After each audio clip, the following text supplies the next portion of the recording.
mémoire culinaire du professeur Poirot en Technicolor.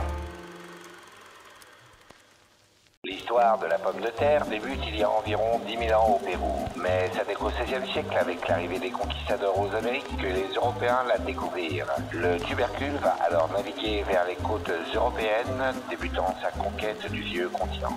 Elle ne fut pourtant pas tout de suite considérée comme comestible. Petite et noire, elle n'est pas très appétissante. Issue de la famille des Solanacées, elle a surtout pour cousine de célèbres empoisonneuses, la belladone et la jusquiame. Au XVIe siècle, tout ce qui pousse sous terre est considéré comme malsain. De plus, elle pousse par plantation et non par germination. Elle n'est pas mentionnée dans la Bible et sa culture est si facile qu'elle ne peut qu'être le fruit du diable.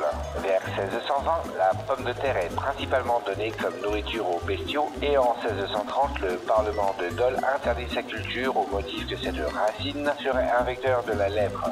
C'est le XVIIIe siècle qui verra dans toute l'Europe naître un véritable engouement pour ce que l'on nomme à l'époque la cartoufle. La culture de la pomme de terre, libérant les peuples des disettes, va renforcer les États, nourrir les soldats et accompagner les armées dans de lointaines conquêtes. La découverte d'un charnier de peste en 1722 à Marseille amène le gouvernement à penser que la pomme de terre en serait la cause. En 1748, la culture de cette dernière est interdite dans le nord de la France par un arrêté parlementaire, interdiction qui ne sera levée qu'après que la faculté de médecine de Paris aura admis en 1772 qu'elle est sans danger. Au cours de la guerre de 7 ans, conflit majeur de 1756 à 1763, un jeune apothicaire des armées du nom d'Antoine-Augustin Parmentier fut fait prisonnier en Westphalie et dut se contenter, tout comme les cochons, de pommes de terre pour tout repas.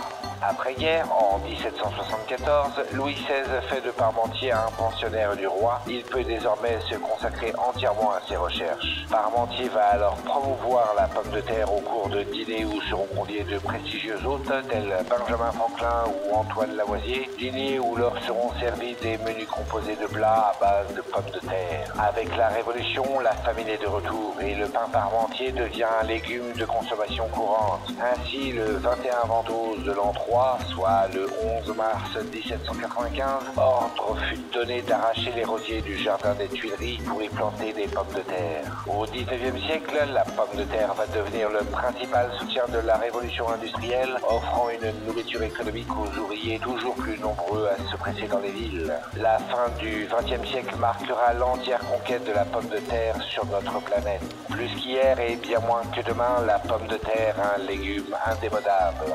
À la semaine prochaine pour de nouvelles informations vidéophoniques, à l'heure du marché bien sûr.